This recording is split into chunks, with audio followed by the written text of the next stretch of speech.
Today, in His presence, is better than 1,000 years in the presence of the evildoer. Amen. The God who never breaks His covenant is here, and it is time for the word of God to come. As we know, in Psalm 119 verse 105, said, your word is a light unto our feet and a light unto our path. Amen. This word is a light, and we use that light to search every hidden of our life, to find something in that. We shall use His word, and He did everything upon His word. Nothing was done without His word. And this is the time that the God is about to speak to us through that word. And it's bringing us light, which is going to direct everything that we'll be doing.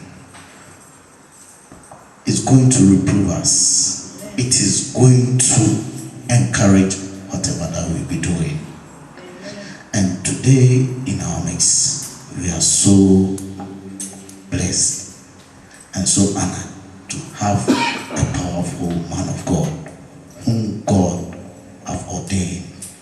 His anointing is so great upon him that we can't miss today. So if you are here today, we are so blessed to have him, and he always speak the word of God. He's not come to see any story without that word. So, with the sound of applause, shall we welcome Bishop John Owusu. Amen.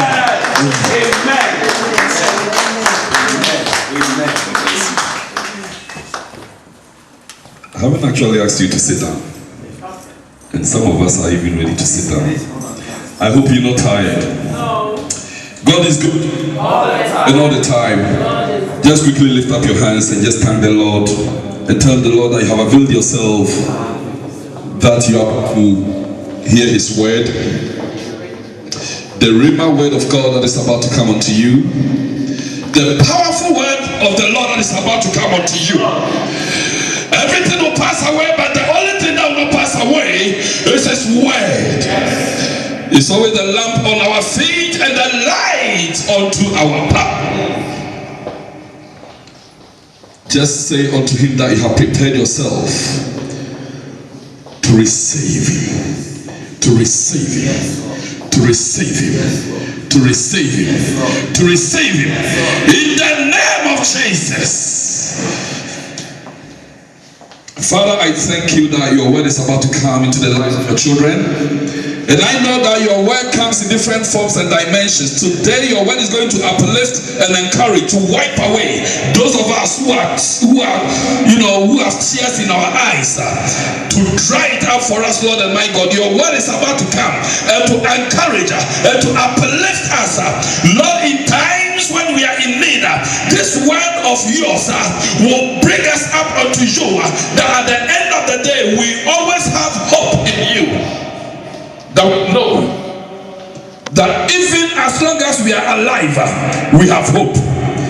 Even take the clock for instance.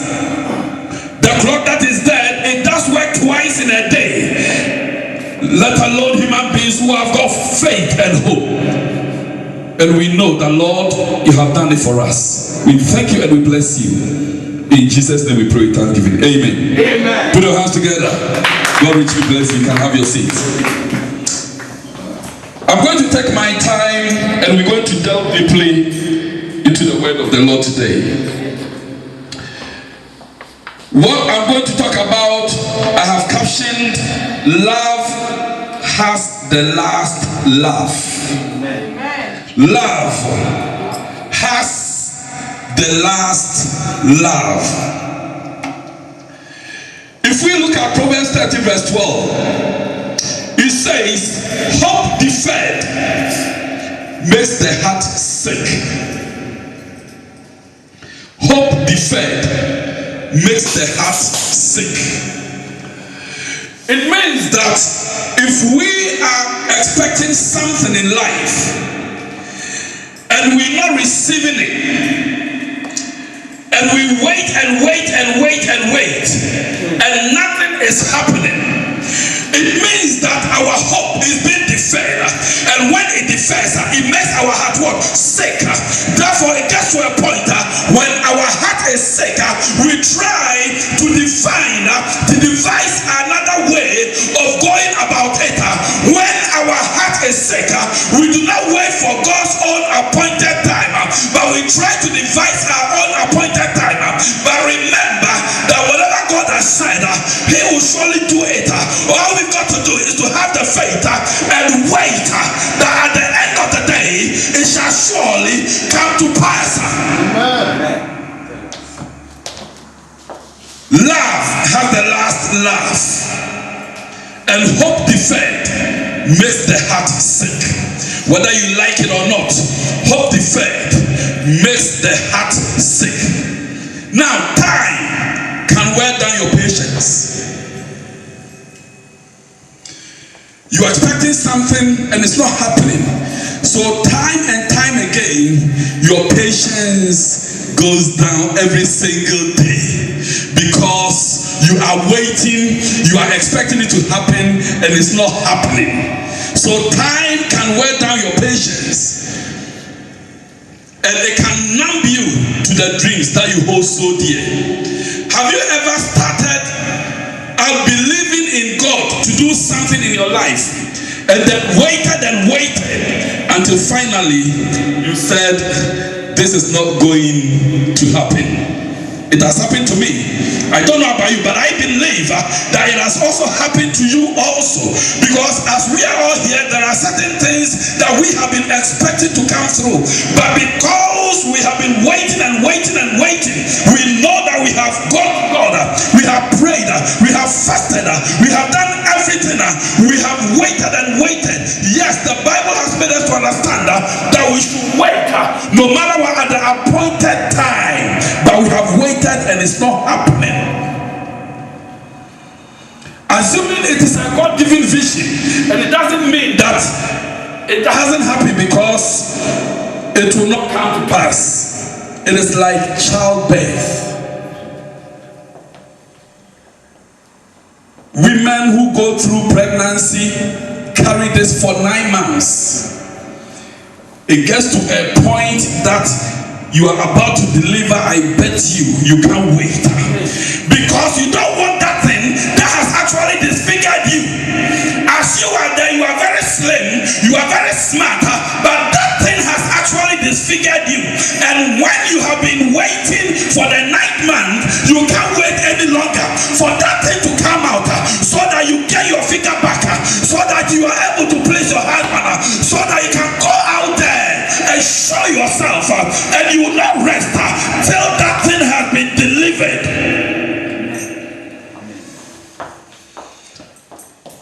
So it's also like a childbirth.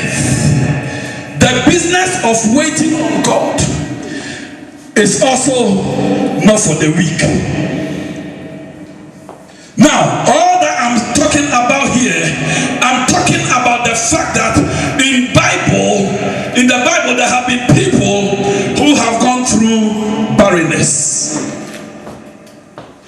We had Sarah, we had Hannah, we had Rachel, we had most ladies in the Bible, God-fearing people who went through. But what am I saying here? I am trying to bring our minds to somebody who lived, a lady who lived, and it wasn't happening for her. And therefore, all she did was to try to devise a means of helping God in order to bless her.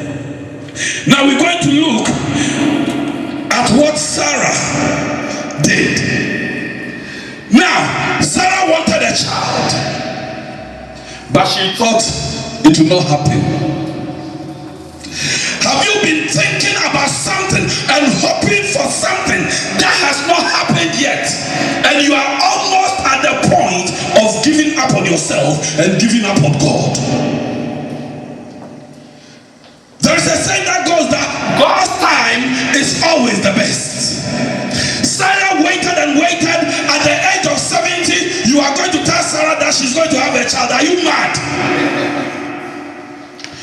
Some people have been waiting and looking for children. Some people need their stay. Some people need finances. A lot of things are going on in this world. People are expecting.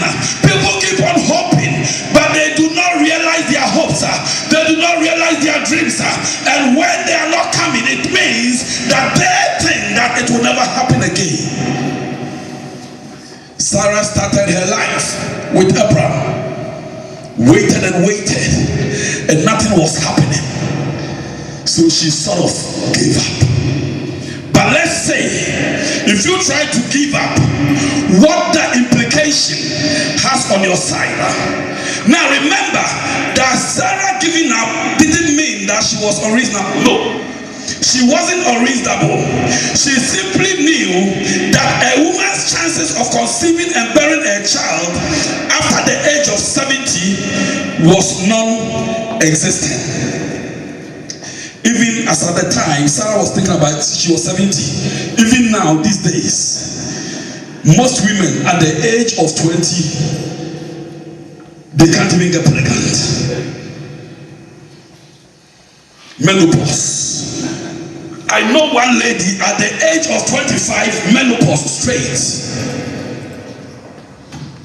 And Sarah was 70. Therefore, if Sarah doubted in her spirit, we could understand. If now, at the age of 25, 30, people have seen menopause, and Sarah at the age of 70, and you telling Sarah that at my age I'm going to have birth. And lots of scholars have condemned Sarah, but personally, I will not condemn her. She was among the barren in the Bible, as I mentioned earlier. Rachel, Hannah, and Elizabeth, very good people, God-fearing women, whose most desperate longings eluded them. I want to tell you, if these women of God, what they long for eluded them, whatever you are looking for can also elude you. But when you are not receiving it, don't think that God has forgotten about you. When you are not receiving it, don't think that God has not seen you. When you have not received it, don't think that your time is past. No, I want to tell you today that your time is not past. As long as you are alive, God knows you. God has seen you.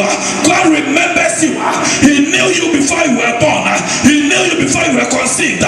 He knows your destiny. He has your destiny. He knows how you are made of. He knows your strength. He knows how long you are going to live. He knows everything that is going to happen in this world. Therefore, if you waited and waited and waited and you're not receiving it, do not give up. Do not give up.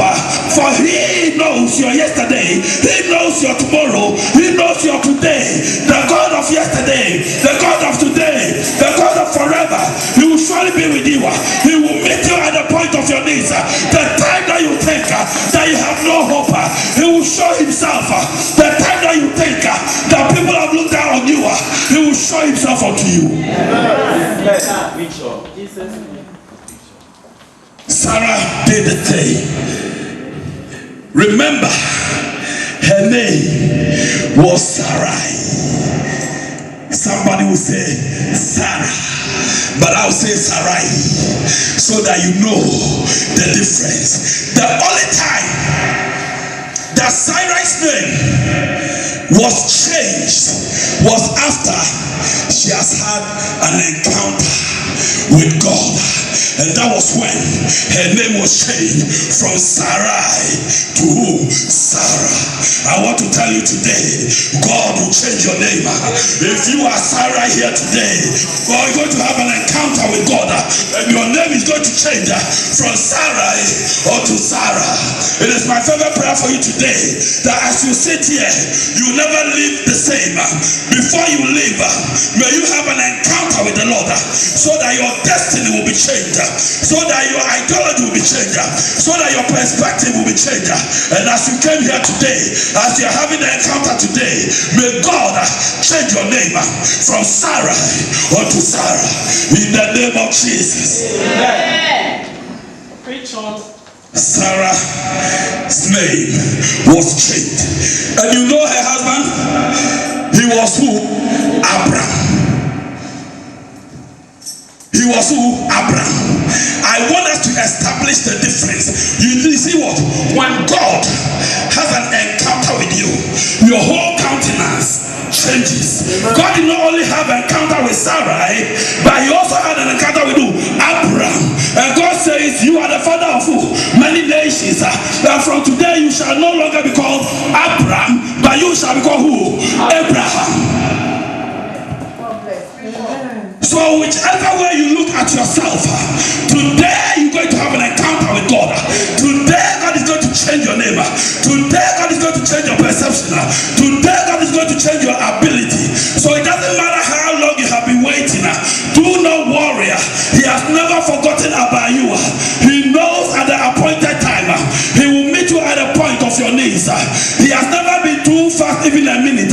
He has never been too late even a minute. God does his own thing at the appointed time. God bless you. Habakkuk 2 verse 3. What is it written there? Quickly. What is Habakkuk saying? Quickly. Habakkuk. Is it 2 verse 3? Yes. What is he saying? Habakkuk 2 verse 3. Yes. It says, it is not yet time for the message to come true. It is not yet time for the message to come true.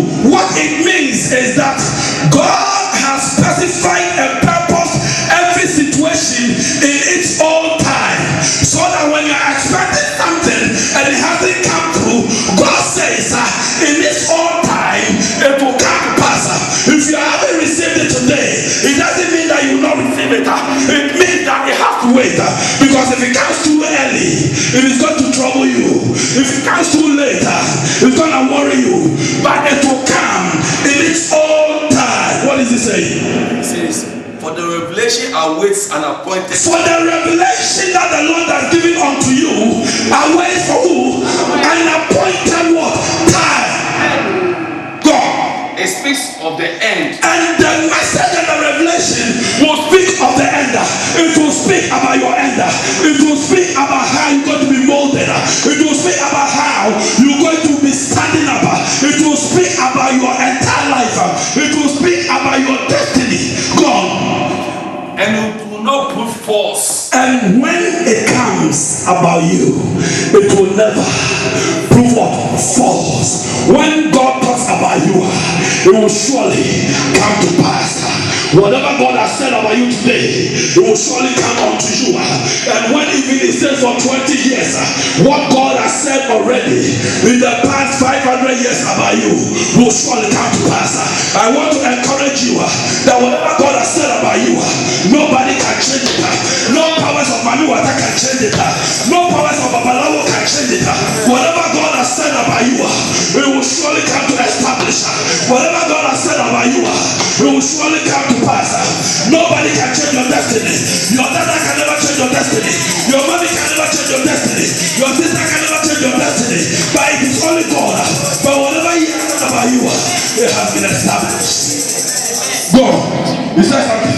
Though it lingers. Though it what? Lingers. Another translation will say, though it tarries. Another translation will say, though it delays. But what? Wait for It it. says what? Wait for it, and It will certainly come and will not delay. it will certainly come and will not delay. Brothers and sisters, we are going forward. I want to encourage you today that God is speaking unto you, that even though it lingers, even though it waits, even though you think there is no hope, but do not lose hope, because it is very dangerous to give up on yourself. Because if you give up on yourself, it means that you have given up on God. Because God said that He created you in His own image. So giving up on God, on you yourself, yourself, it means that you have given up on who? God. Therefore, it is very dangerous. Do not give up. Do not lose hope. For God is always with you. Amen. Even though it lingers, so Sarah's situation, it lingered for her. She started her life, she waited and waited and waited. At the end of 70 years, it wasn't coming forth. Remember, Sarah was a human as we are, and we are bound of committing mistake and giving up. Sarah did the same. Therefore, I do not agree with all scholars who condemn Sarah. Yes, in some way, we will come down that line, but you can never blame her.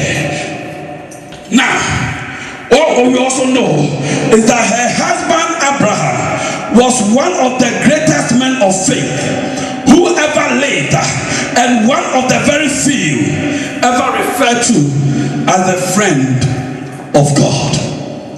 Now, God knew how desperately they wanted. Remember, Abraham was very rich and Sarai was very pretty. When we're talking about pretty, we're not only talking about facial, pretty from the heart, and facial as well. Somebody told me, man of God, I want a wife. And I said, what type of wife you want? He said, a very pretty lady. And I said, what about if you have that pretty lady outwardly and the inside is as dark as anything? What do you want?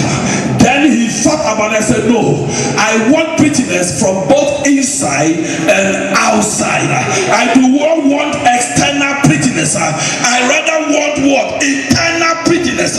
Because external will perish, but the things that are in the spirit are always in existence and never perish. So in the name of Jesus, I want you to know that even Abraham's riches and Sarah's prettiness could not help them get what they long for. So even if a friend of God lacks something, what about you? And the Bible says that when God visited Abraham and said, Abraham, go out there. God took Abraham to the sea, by the side of the sea. Count the stars.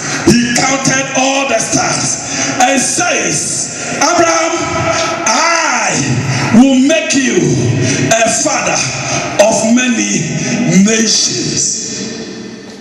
Now, what happened was, during one of these conversations, Sarah eavesdropped, and Sarah heard what God had said. Now, as soon as Sarah heard this, the Bible says she laughed to herself. According to Genesis 18 verse 12, she laughed to herself. She said, yeah, right, yeah, are you sure you know what you're talking about, God? Or maybe she thought that God was too old and maybe God had probably forgotten about himself. How can somebody at the age of 70 carry a baby? But fortunately, unfortunately, when she laughed, God saw it.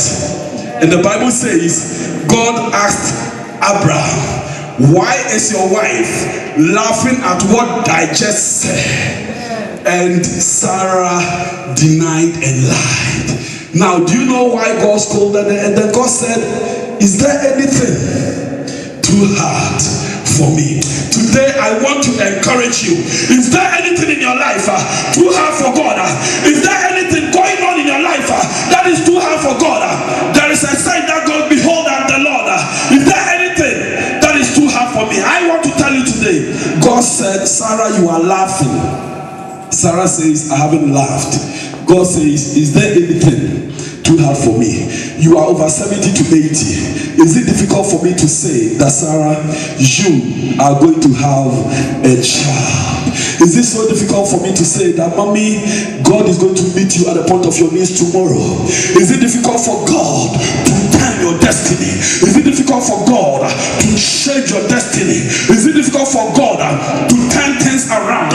Remember, God is a God of turning around. He can turn situations around without delay, without problems at at all. God says, Sarah, is there anything too hard for me? I want you to laugh. But I don't want you to laugh Sarah's laugh. God wants you to laugh with him. God does not want you to laugh the way Sarah laughed, because Sarah laughed with skepticism. But God wants you to laugh with him. The laugh of God that God wants you to have, it is what? An eternal one. It is what? An everlasting one.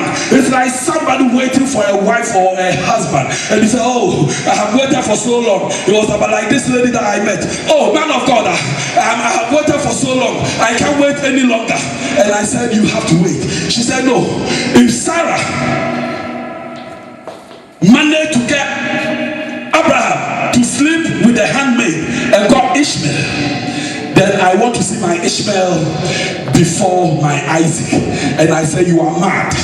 Don't go down that line. Wait for the appointed time. I would rather say that wait for your Isaac.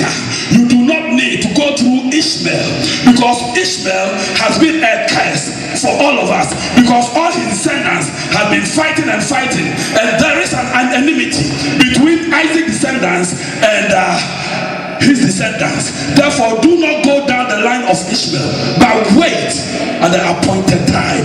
Yes, I know that women can't wait. When they see someone that they love, they can approach the man and say, I love you. Yes, I know that. But do not doubt God. What God has said over your life will surely come to pass.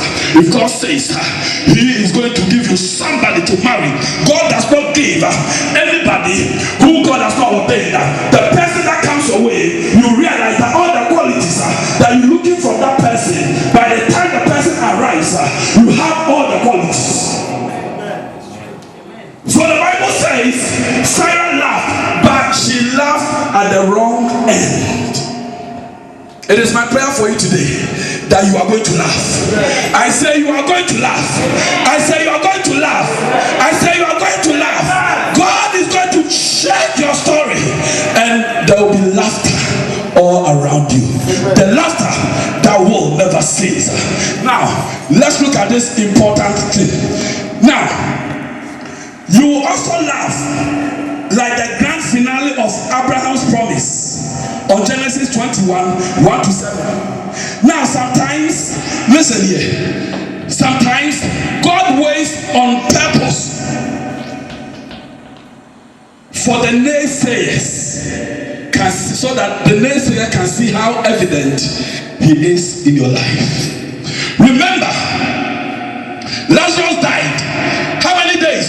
4 days before Christ got there and to call him from the tomb. 4 days. The question is, why didn't Christ go there straight away? So that the glory of the Lord shall be manifested. So you waiting and waiting, it doesn't mean that God has forgotten about you, so that you realize that the glory of the Lord has been what? Manifested in your life. Lazarus was in the grave for what? 4 days. And remember, according to John 21, 1 to 10, that was about the wine that was in the feast. The best wine was served at the end of the wedding. It wasn't served at the beginning of the wedding. And when it was served, those that tasted it said, where was this wine that we have drank those rubbish ones? Now that the function is almost about to end, we have seen the great wine.